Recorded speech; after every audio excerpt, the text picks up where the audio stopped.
Hi, this is Jeff at Slavens Racing, and this is part 3 of how to rebuild the electric starter motor on KTM 250 and 300s and the Husaberg 250-300.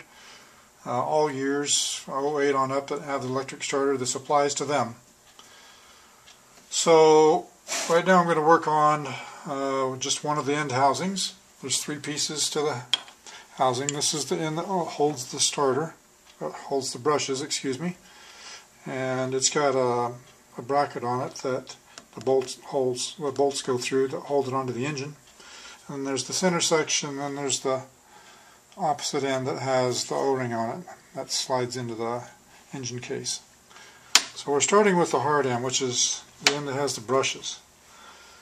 And this has all been cleaned. This is not as clean as I'd like it. It should be bead blasted, but anyhow, it's good enough. And right here, if you can see, I've put an X on it where this next piece goes, and this is just an insulator. These come in the kit. It's just a phenolic insulator. There's 2 of them, and they just drop into this little area here, and sometimes they fall in like that did. Sometimes you have to kind of snap them in there. So there's 2 of those, one here, one here. The next part that goes in is the brush that has the stud attached to it. It also has an O-ring right here. And then this piece, the way you identify which way it goes in is there's a square end down here, and then this end has a square nipple on it, and that nipple goes up. I'll explain why later. So that goes in the housing first. It falls right into place. Then there's a large fiber washer, then a small fiber washer, then a steel washer, 6mm, and a little 6mm nut. And I'm just snugging it with finger tight right now. You can snug it a little bit more with a wrench, but it does not have to be tight. Just snug it. So from here, you install the brush plate, and a new brush plate comes in the kit. And I just now discovered that this brush plate is manufactured incorrectly. I don't know if all of them are or not. It's worth checking in your kit. But I'm going to reuse the old one. There's nothing wrong with it. It's just a piece of plastic. There's no wear or damage to it. But the problem with it is it's this dimension right here. It's about 4.5mm on this one. On this one it's a little over 2. And the problem that causes is it doesn't not tighten down correctly, and it floats up and down on these studs here. That won't work. And the reason it won't is because if that floats up, then these little phenolic insulators will pop out, because this brush plate holds those in. So anyhow, I'm going to reuse this brush plate. And so now you have to determine which way it will go in. One way it goes in easier than the other, but you can force it in either way. So you can see there's these ridges over on this side, and then on this side it's just flat and open. It's this flat open side that goes right up by this brush. So it should just fall into place as it does. And so now I'm going to put the first screw in it. And I put just a touch, and I mean a very small touch of Loctite on these. Everybody always wants to put way too much Loctite on things. It just takes a little bit. And this is a very small screw, so don't get carried away tightening it. So the next screw holds the other brush in place, and it goes to the left of this stud, so it goes at about the 10 o'clock position.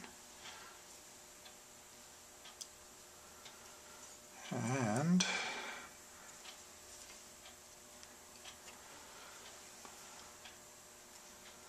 I'm not positive what the order was here.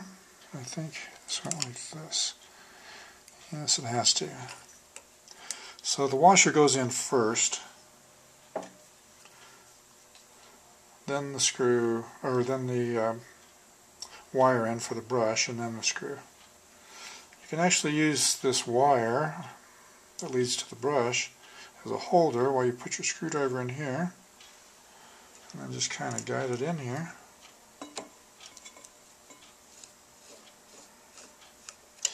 And there's a little groove right here. There's a ridge here and a little ridge here, and this piece fits right between them. It just kind of secures it right there. So now it's time to tighten that.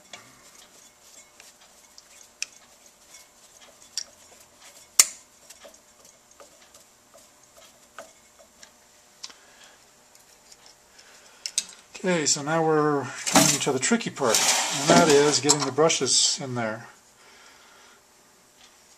So if you look at this brush carefully, you can see that the distance where the wire goes into the brush, it's longer here than it is back here. So you want the longer part towards the armature. It probably would work either direction, but it's going to last a lot longer if you have that longer part. So that's going to give you a lot more wear area. So there's little springs that go in. So the brush fits in these slots right here, but there's springs that go in there. First, they look like springs out of an ink pen, and they push out on the brush. So you just set those in first. Then this is just a little circlip tool, but you can use a small screwdriver and just push that in into its groove. Actually, I'm going to try that a little differently. I'm going to push it in with the brush. Okay, so now how do you hold that there? Well, one of my customers, Keith Ratcliffe in Montana, came up with a good idea, and that is just to go buy a couple of cheap tweezers. You can buy them at Walgreens or Walmart or wherever, 2 of them for like 99 cents, and then just find an O-ring and slide over the end. He did it with a piece of fuel line. I'm doing it with the O-ring. And then just take this, you got to spread them out and push that over the brush. So now the outer edge is over the outside of the housing, the inner one is up against the brush, and then take this O-ring and just slide it down. So now that's holding it in place. Next we do it to the other side. I'm going to rotate this. Get my tool over here ready.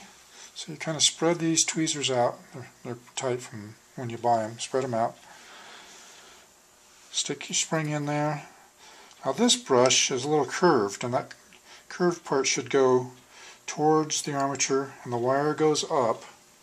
So you got to kind of push in on the spring a little bit.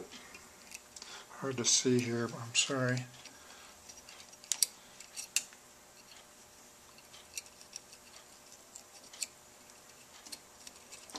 Alright, so the brush is in there, the spring's in there. Go back to Keith's trick here. So we've got one side of the tweezer on the brush, the other side on the outside of the housing. I'm going to hold that in place. I'm going to push the O-ring all the way down. Now it's held in place. Both of them are held in place. So now we've got to get the armature in there. This armature had 3 washers on it. And I'm going to stick them back on there. They will fall off, but you know, if you hold it straight up and down. So I'm going to try to hold it at an angle. I think I'm going to take this out of the vise. I'm going to hold it like this so that the washers, or the shims, whatever you want to call them, don't fall off. Drop it in there. Okay, so now just hold that with your thumb up here and pull the tweezers out and push it on armature at the same time, and it will just fall into place. Now we've got it. It's ready to go. So from there you've got to put the center housing on. And the center housing has, one side has a notch in it, and that notch goes into that plastic nipple that I showed you earlier on that brush. So don't pull it out of there while you're putting this on. Kind of hold this all together because the magnets will try to pull it back out. Okay, so that notch is in its groove. Now this end It had a metal washer and a fiber washer, but more importantly is there's a circlip right here. And this needs to be taken off of the other armature. It does not come with the new armature. So you have to take that off the old armature with a pair of circlip pliers, put it on the new one. Then the metal washer goes up against that, and the fiber washer. And then this housing has a big star washer. I haven't practiced this, so we'll see how this works out here. I did put a little grease on that bearing and the seal. I used that high temperature brake caliper grease. So this goes on next. I think it's in place. I'm going to pull it off and check though. Something's...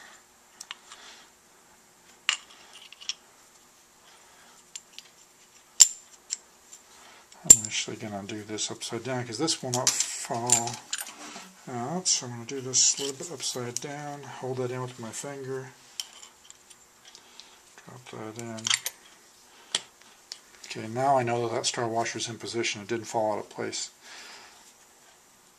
So from here, I made marks on it originally, if you remember the first video, so I'm going to rotate that to where the marks line up. So I got a mark here and a mark here. Those line up. Now I put the old bolts back in. Don't call me and ask me about torque or email me, just snug them up. They're small bolts, you don't have to get carried away, just snug them up. So after you've done that, I'm just going to do this by hand for right now.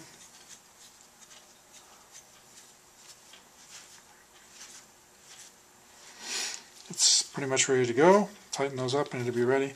So people always want to know about the way this feels. It feels rough, and you think, wow, I got new bearings in there and it must be bad because it feels rough. Well, that's just the magnetic pull on it. As it goes by the magnets, it's what makes it feel rough like that. So, yep, this has some free play to it. And I don't know how much free play they're supposed to have. I don't know if that's normal, if it's too much. I would have to compare that to a brand new one, and I don't have one here to compare to. I would think that some of that could be taken out of there with shims, but that's the way it was when I got it, so that's the way it's going to be now. So the electric starter is rebuilt. Once you've tightened these bolts back up and it's ready to go back in the bike, you can put a little bit of lubricant on this O-ring so it will slide in easily. Put lubricant here, some grease on these splines. Also, when KTM first came out with these electric starters in 2000 on the 4-strokes, they called them restarters. So I take that as meaning that they're designed to restart the engine once you've already started it, and they are light duty. We don't want something the size of one in your Chevy because we're trying to be weight conscious. So it is a light duty starter. So my practice on my bike is when the engine's cold, I always start it with the Kickstarter first. So first thing in the morning or when I'm first starting off for a ride, I start it with the Kickstarter first. Then I restart it the rest of the day with the electric starter. I think it's much easier on the starter motor and it will last a lot longer that way. And you never want to sit there and just grind on the starter. If the thing does not want to start instantly, stop and kick it. Hold, do something different. Choke it, take the choke off, hold the throttle light open with the choke off, do something different. But don't grind on the starter. They won't take it. You'll just destroy it. So I believe that's all on the electric starter motors. I hope that works out for you. That's all for now.